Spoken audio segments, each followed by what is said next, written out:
before I bring her up, I just want to read this quick passage. The age of miracles is still with us. Our own recovery proves that. And so, yeah, this person's a miracle, and every one of us in this room is a miracle. So it's my pleasure to introduce Whitney.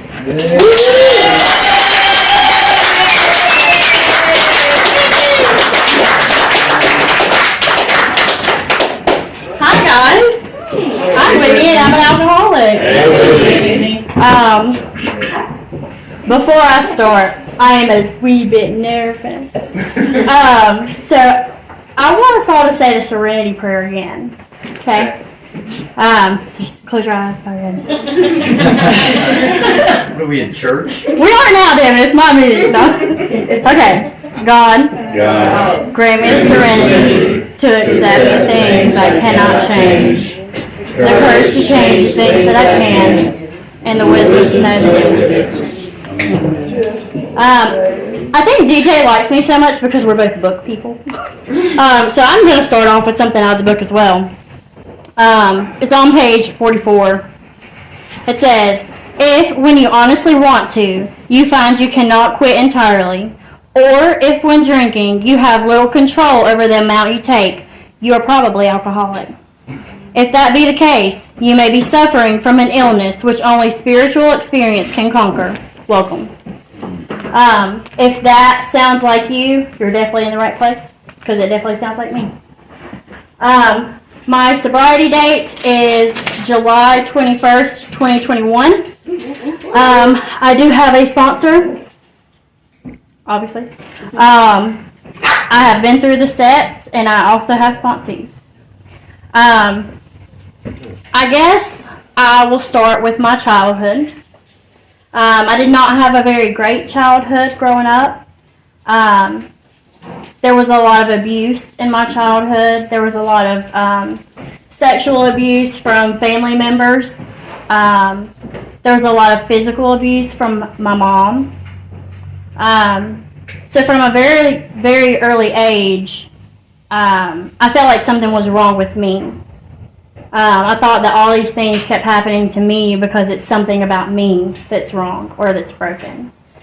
The first time I tried to commit suicide, I was 10. My mom and I had gotten into it, and I specifically remember her telling me that her life would be much easier if I had never been born. So, as dramatic as I am, in case you don't know, DJ lied, I'm super fucking dramatic. I took a picture frame and busted it on a corner, grabbed a piece of glass, and tried to slit my wrist at 10. That was the first of many for me. I had a lot more abuse after that from my mom. But there was always a party at our house growing up. You know, all my mom's friends came over, all of my dad's friends came over. They all got shitty at the pool. And so I thought, that's adulting there. Like, I can't wait to grow up and have fun. You know, I saw a lot of drinking at an early age, and I saw people's moods change when they drank. So I think the first time I ever took a drink, I was around 8. And it changed how I felt. And I noticed that I didn't hurt as much when I took that first drink. So that just kind of started the train for me. I did grow up in a church. But, you know, the church I grew up in, there's a lot of hypocrisy there. A lot of front row pew Sunday morning people, and then Sunday night they're all drunk and driving and, you know, beating their kids. So I didn't really have a good concept of God. I had a weird idea of God. I thought he was kind of a joke growing up. You know, I was an honor roll student all through school. I think I tried so hard in school, though, because I just liked the attention from it. You know, you get 80 honor roll, you get called up. And everyone has to recognize how good you are at something. And I loved that. because I was finally getting some kind of positive attention. So I started excelling a lot in school. The first time I ever had a C, I remember I cried for 2 days. Yeah, dramatic, right? But I did end up going to college. And I was in college for a semester. I had an 8 a.m. class, and I really think that's what did it for me. I was like, no, I'm good. But no, that's whenever I'm going to pause. My story does include things other than alcohol. If that does offend you, I hope you have a sponsor and you may call them. Because I'm going to talk about drugs a little bit. Sorry. Sorry, not sorry, but it's my story. That when I was in college, that's when I started experimenting a little bit. I saw people smoking weed all the time, and I was like, oh, they look really cool. I want to go be friends with them. And so I did. I ended up flunking out of college that first semester, and I went back home. I had to figure out what I was going to do with my life, right? Because here I am, this young kid who is dying to get out of her parents' house, but I also found that I really like getting outside of myself, but I also loved helping people. That is a quality about me that has never changed. So I went to cosmetology school. I ended up graduating that school. I am still currently licensed. Don't get any ideas. I will charge you. I will, and it'll be expensive. But that's whenever my using really started picking up a little bit, because everybody in their school gets high. Everybody. So I started smoking more, and I wrecked my first car. I was super stoned, and I was driving. It was super late at night, and I just went straight into the tree. I backed out and left before anybody realized it, though. Right. But right after I finished cosmetology school, I met a guy who sold weed. I had the jackpot. I really just thought this dude was everything, He checked all my boxes. I didn't really have good standards, guys. So I meet this guy, and we start hanging out all the time. Well, then, this is my ticket out, right? He's my ticket out.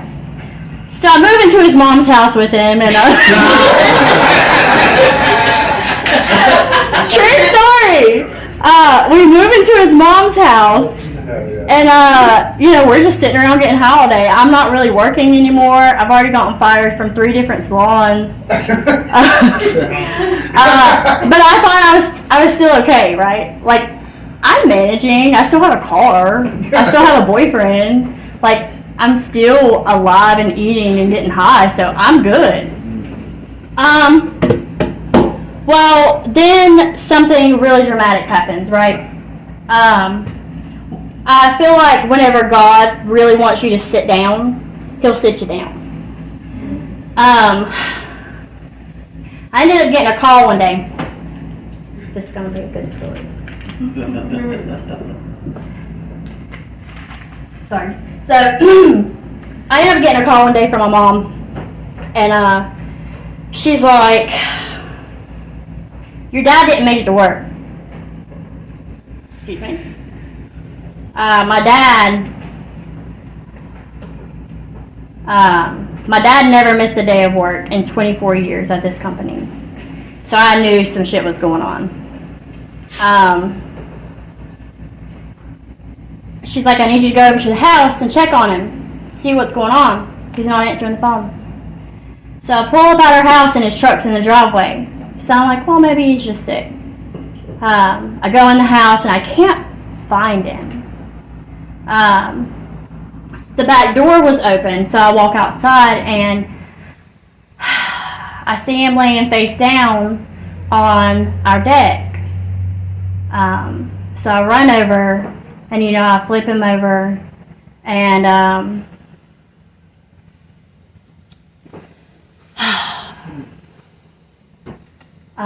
he couldn't speak. He was conscious, but he could not speak.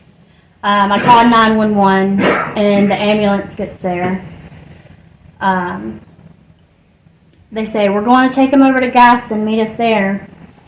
So I'm right behind the ambulance, right? Fuck all the rules. I'm behind you. I'm running lights. I'm cutting stop signs. Like, I'm behind them. And we get to the hospital, and they're like, does he do drugs? Does he do drugs? Because we think it's an overdose. My dad had never done drugs. He's a drinker, but he had never done drugs. But he did have really small pupils. So they treated my dad for a drug overdose. A little while later, when they truly examined him, we found out that it was not an overdose. It was actually a stroke.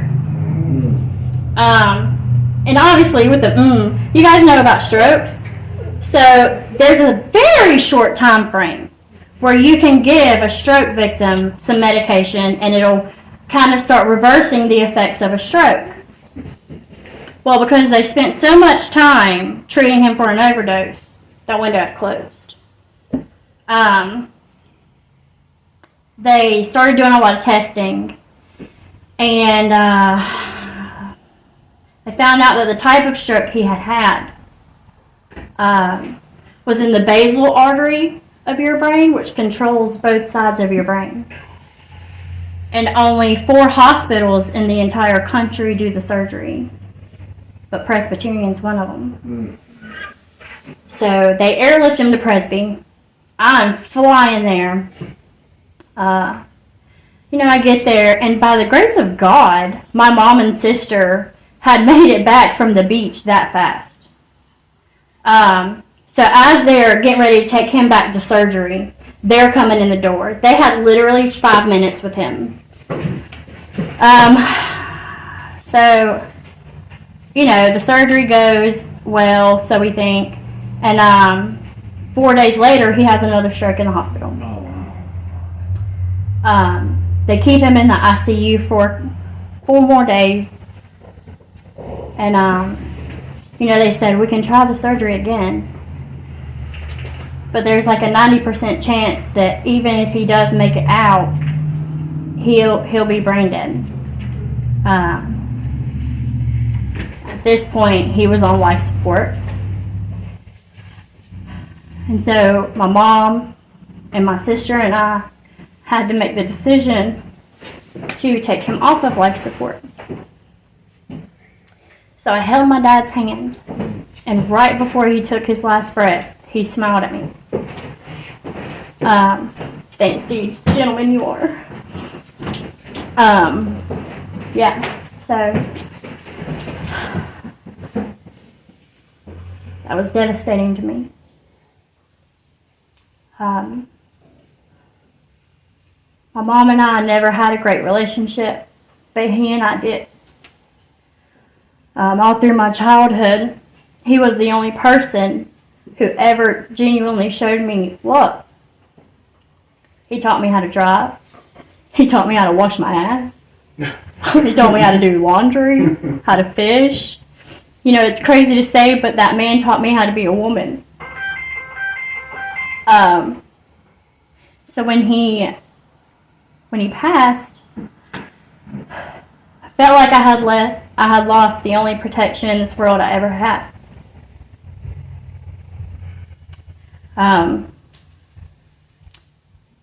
That was 11 years ago, and it still hurts me to this day. I don't think I'll ever truly recover from that. So, that's the point in my life that I got very angry at God. I'd been upset with God before, but that did it. I turned my back on him. I remember driving to the hospital to see Daddy. It was a foxhole prayer, right? God, if you just save my daddy, I swear to God I'll quit smoking weed. I swear I will. So he didn't save my daddy, so I was like, fuck it, I'm getting high. Yeah. And I did. Weed led to pain pills. And I'm going to kind of speed this up a little bit because I've got a lot to share.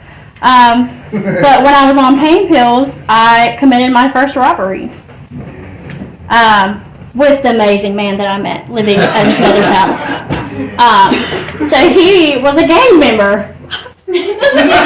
Surprise! Told you guys I can pick him. So yeah, he's like, I need someone to drive, and I'm like, I have a car. So he's like, I just need to go make a play real quick. Oh, we played, yeah. And then I got played. So I drove him to this guy's house, and he goes in the house. All of a sudden, he comes running out. And I'm like, damn, he's real excited to get home. He gets in the car, and he's like, go, baby, go, go, go. So we go. Second time we go back to the same guy. Oh. This time we both go in. No. And we ended up tying him to a chair. We stripped him naked. Oh, wow. And we took everything he had. Again, not proud, but it's my story. So then obviously pain pills started being nothing to me, right? What do? Start doing coke. And I remember, right, like when I was doing pain pills, I said, I'll never do coke. I'll never do that shit. That's for real druggies. Well, next thing I know, I'm snorting coke and shit. So then we think, same great boyfriend, we think it's a good idea to start selling coke. Yeah. Because we gotta have it, right? So why not have a supply? Well, we ended up doing all of it. In case you like, there was no re-up, no nothing. Like, I actually had to get another job so we could keep re-up. Yeah. Yeah, I was a good girl. So at this point, we had been together, I want to say about 3 or 4 years. And in that time, we had 5 miscarriages. I just did not think it was physically possible for me to carry a child. I thought after 12 weeks, no more. Well, one day, I start noticing every time we do this coke, I get really sick. Like, this is some good shit. Yeah. Like, every time I do a bump, I'm throwing up. I'm like, this is some good shit. And then we would get some and I wouldn't throw up, and I'd be like, that's trash. That's so trash.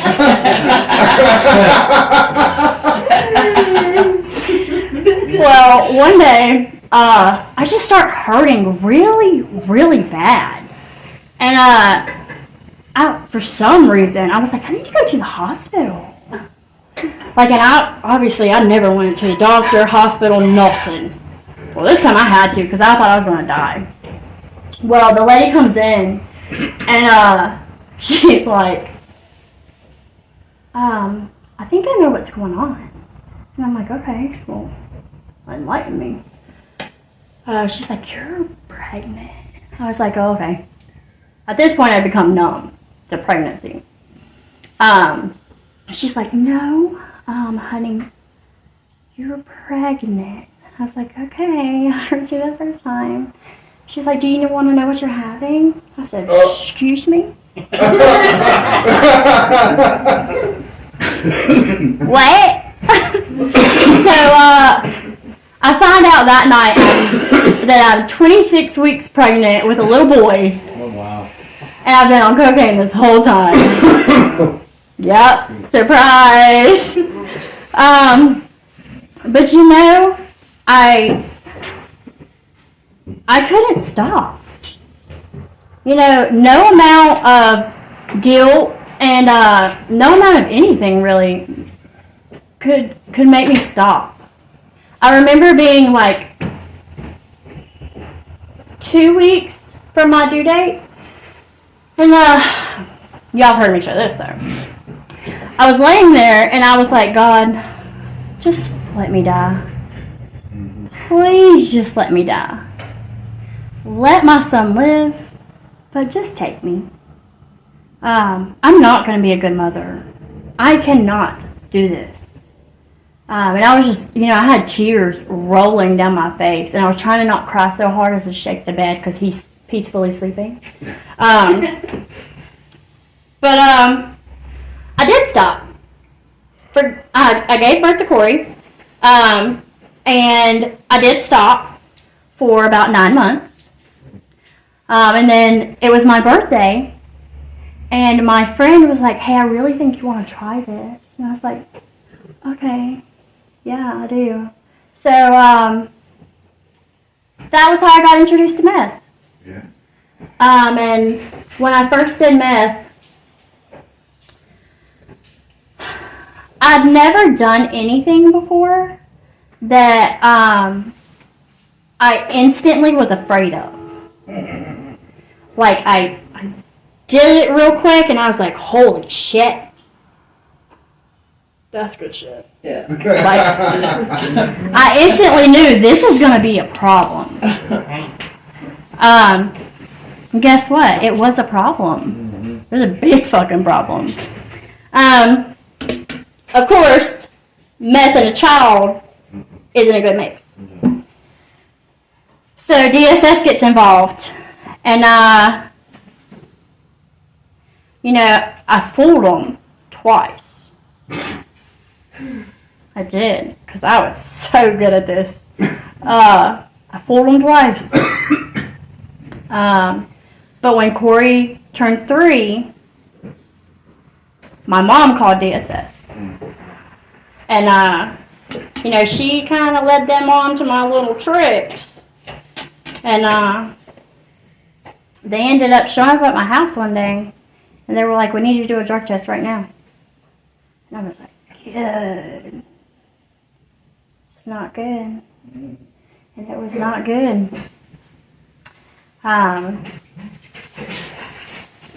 That day, I had to start being supervised with my child. So my mom let us move in. Then I kept failing drug tests because I'm an addict too. And I cannot stop. I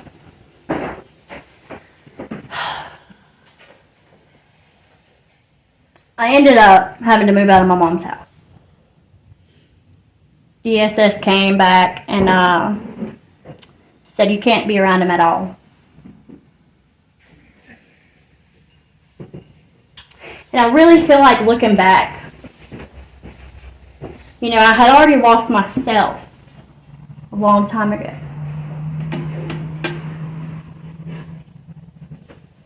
But the day I was told I can't even be around my child anymore, that was the day I lost my soul.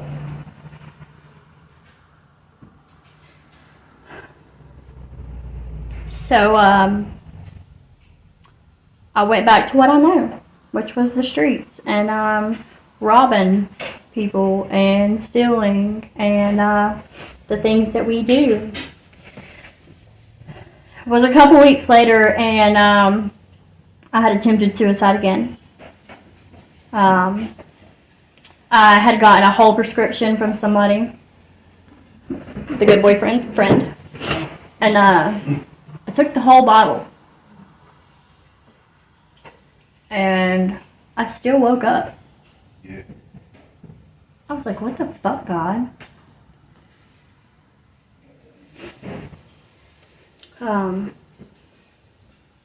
So I was like, I need some stronger shit. And that's the first time I did heroin. The very first time I ever did heroin, I did it to get back at a different really great guy I started seeing. Yeah, he was a pimp, actually. Like, he actually sold women.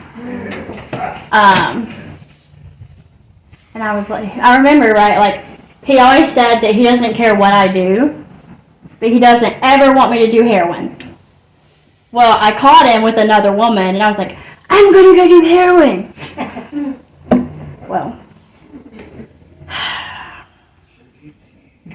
that was a 3-year-long stint, I guess. During those 3 years, I had a best friend, and you know, we were tight every single day. And one day, we had went over somewhere, and I said I didn't want to be there. Well, some stuff happened, and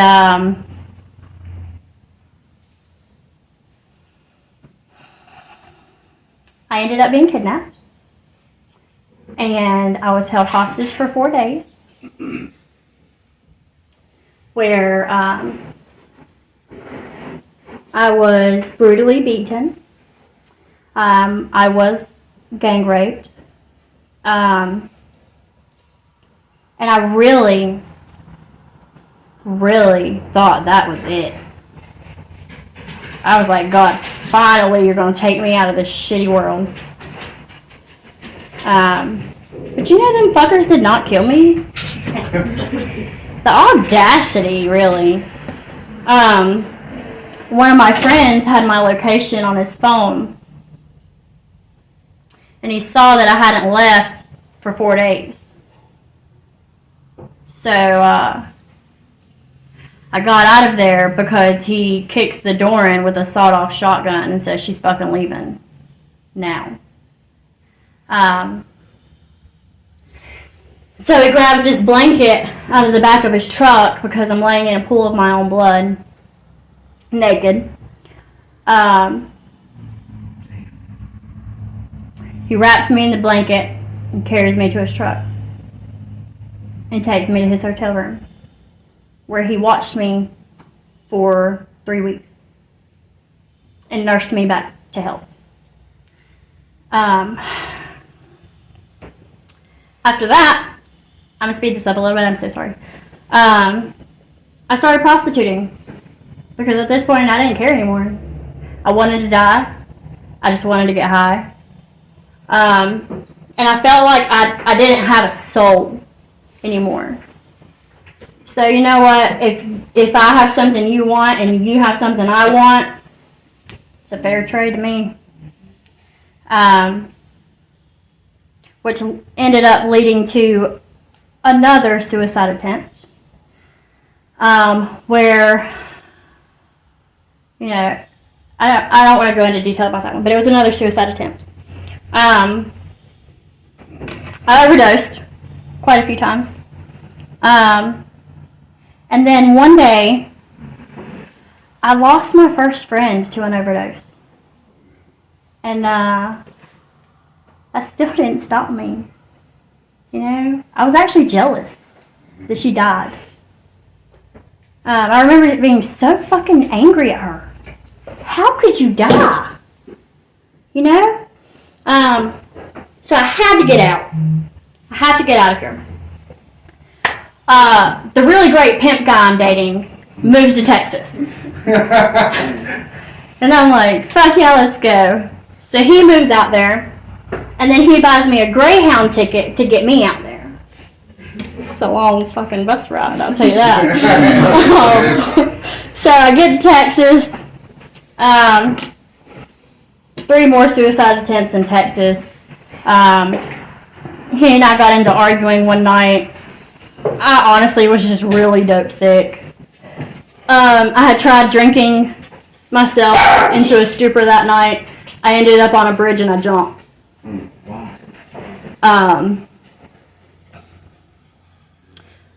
Woke up the next morning though. I had cut my arms up, I'd cut my legs up. At this point I'm like, what the God? Like, come on. Just take me already. I ended up overdosing again. Just another one. So then he ends up cheating on me, and it's very dramatic, but I'll spare you guys that detail. So I come home, right? I get a Greyhound back home That was another fun ride. I'm home 2 weeks, and I end up getting locked up. And actually, did anyone see my phone? It's over here. Oh, sorry.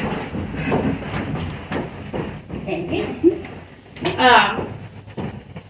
So when I got locked up, one sec. Should have been prepared, but I wasn't. I was charged with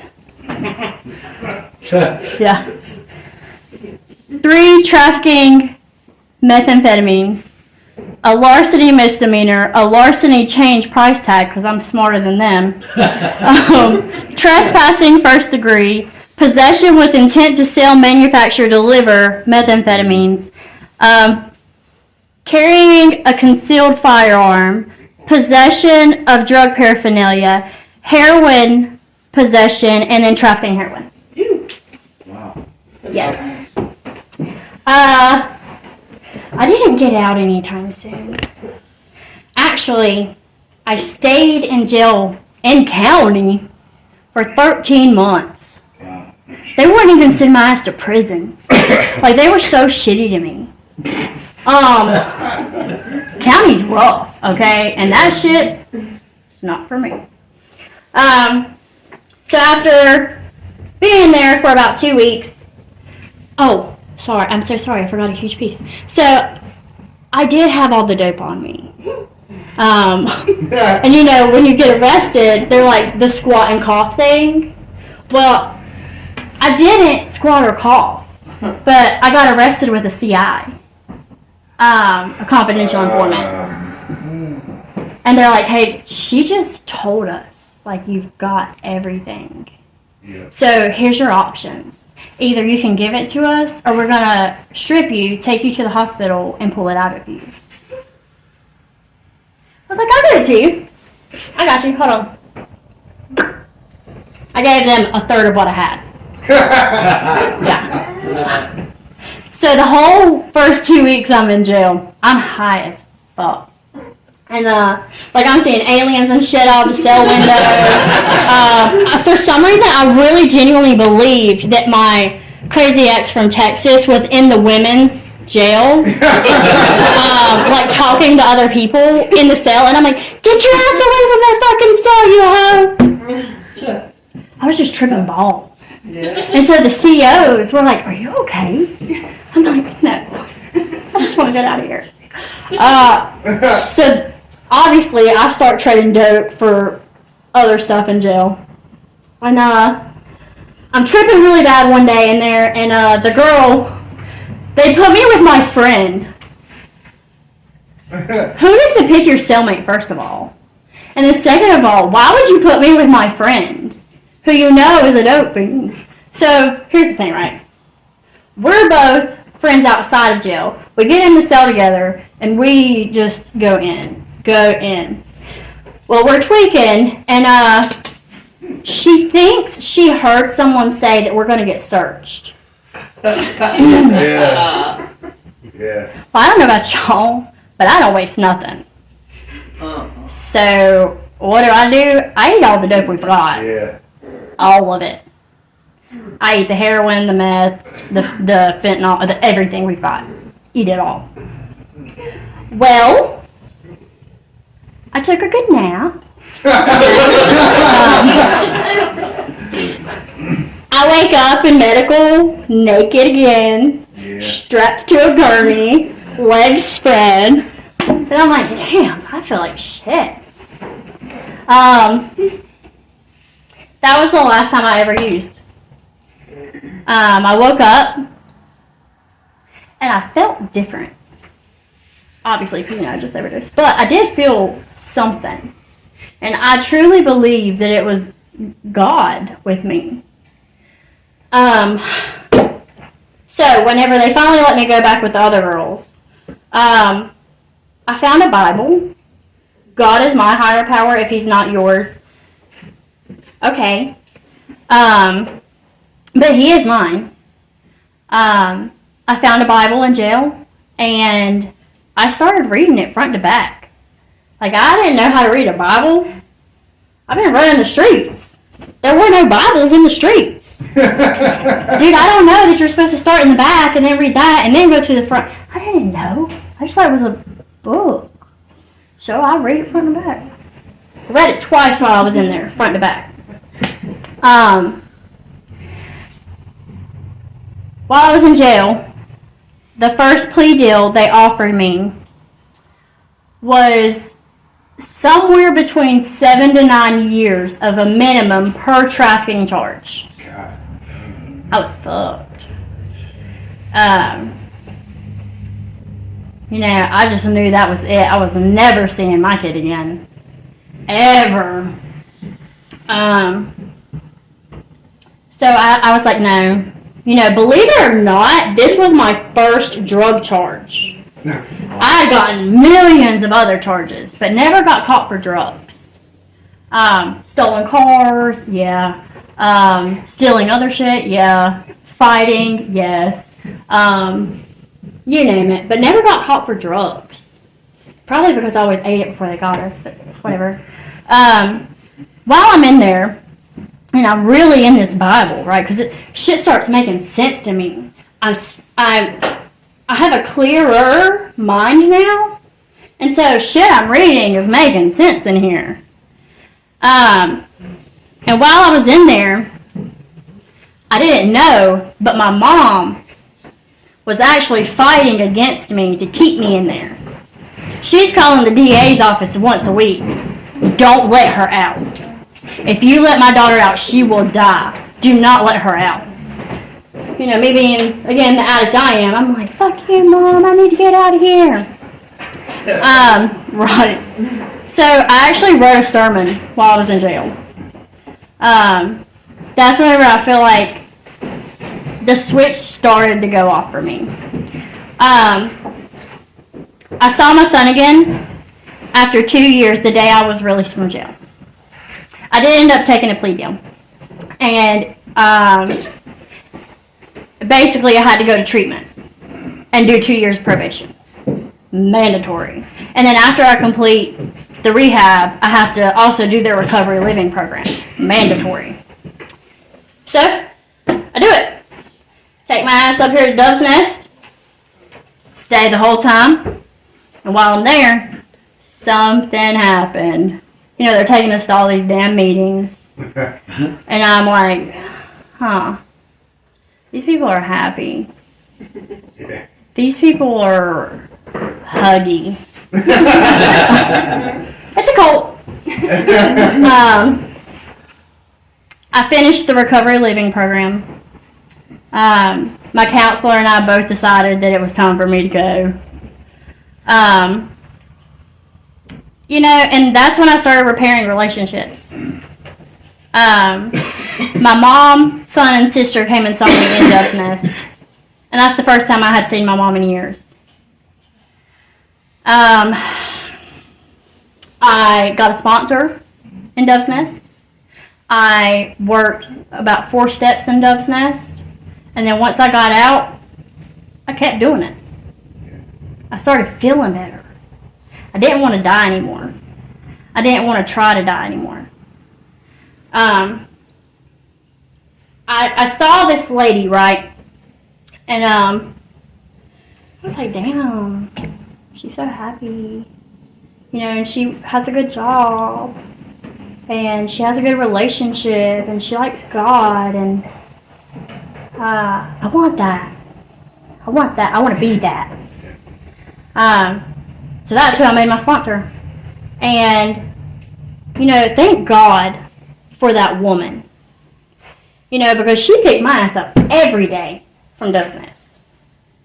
Took me to her house, showed me how she lived. And so I started doing the things that she does. I started going to meetings by myself. What? Yeah. My life now.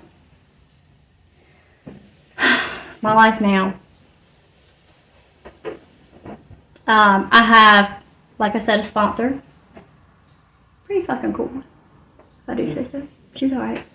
I have a sponsor who's on my ass. That's what I have. A sponsor who holds me accountable. A sponsor who will call me on my shit.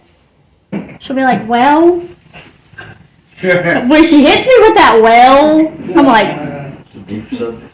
yeah. I'm like, alright. Yeah. She helps me see where I'm wrong. I have been through the steps twice. This year, I got baptized on Easter.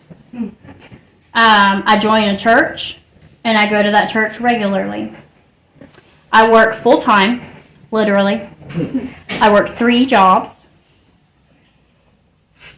I am in school, college, full-time.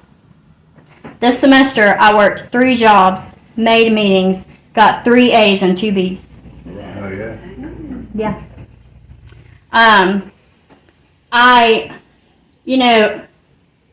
I'm blessed that I have recovery at every job I have. Every single one. And my favorite job right now is I get to work with other women in recovery. I get to show them how I live today. What?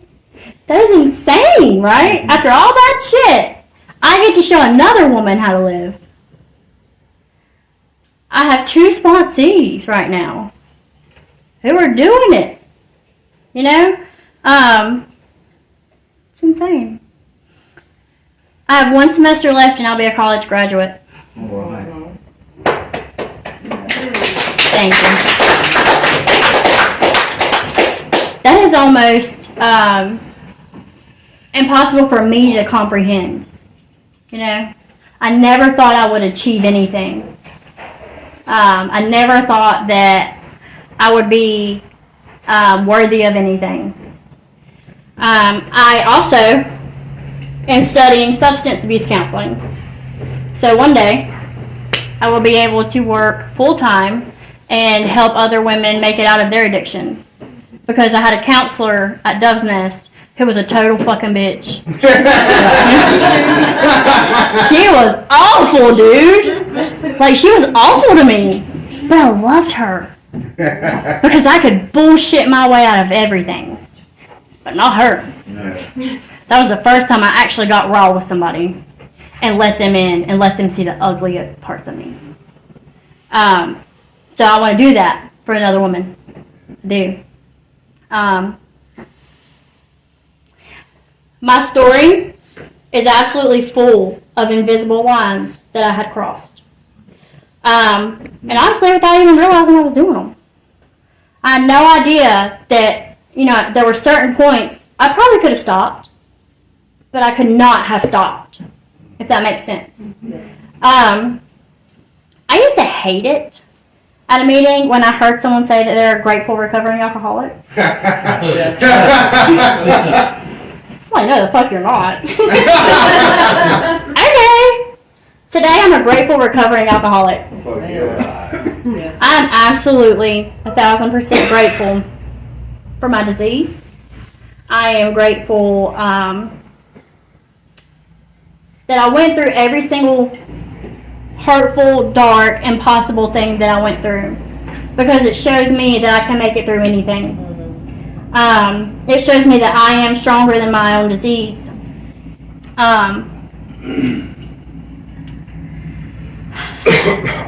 They say, I've heard it said, I don't know if they say it, but AA leads you to God, or whatever, however it goes. But really, God led me to AA. I would not be standing here today in front of you guys without God and AA. And also, not to get super emotional on you guys, but I don't try to escape my life anymore. I can face my problems today with my head high, with some dignity and some respect.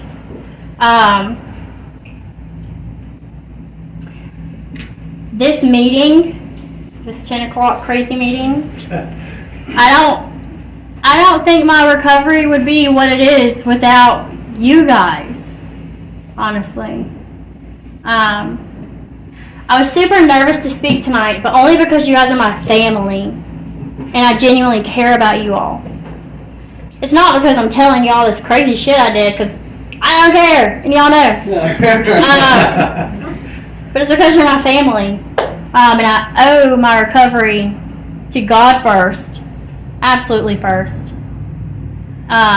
to the program of AA, but to you guys, really. There's been many a nights that I don't think I would have made it if it wasn't for you guys in this very room. You know, y'all seen me absolutely insanely mad. You guys have seen me whenever I was broken down on the floor, just a shell of a person. And you guys loved me. You guys loved me into a whole person again. And that's absolutely insane to me. There is absolutely nothing in this world I cannot do without God and AA. One more thing. Tootsie Roll is owned by Tootsie Roll. Congratulations, Michelle. Love you.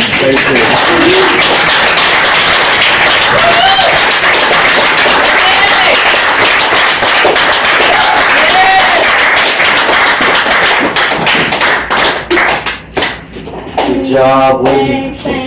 Y'all give Whitney another hand.